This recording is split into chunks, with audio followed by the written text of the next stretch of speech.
साथीहरू छिटो अनि मिठो खाजा आजको लागि पकाउँदा मैले लिएर आएको छ, जसमा यो भिडियोमा जस्तै छ र सँगै बनाऊँ है त।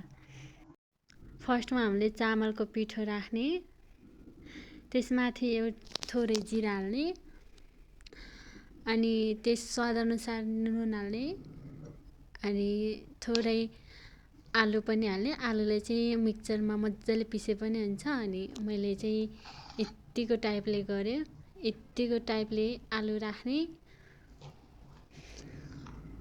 अनि त्यसलाई मजाले मिसाउने है, यसरी बिस्तारै मिसाउने।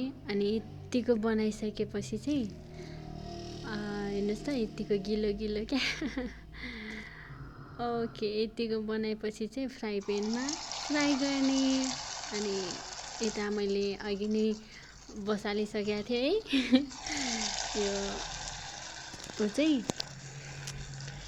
यो तेल चाहिँ, अनि तेलमा मजाले फ्राई गर्ने। अनि तेल चाहिँ एकदम तातेको हुनुपर्छ है गाइस। अनि तातो तेलमा चाहिँ राम्रो बन्छ क्या। अनि यसै थोरै थोरै सानो सानो पार्नुपर्छ है। सानो सानो पारे पनि ठुल्ठुलो पारे पनि अब आफ्नै इच्छा। म चाहिँ ठुल्ठुलो पारिदिएको छु। अब ठुलो पाऱ्यो भने त छिटो सक्छ नि त। यस्तै गरी पकाउने, हाल्ने होइन तेलमा। अनि यो चाहिँ एकदम मिठो पनि हुन्छ, छिटो पनि हुन्छ है साथीहरू।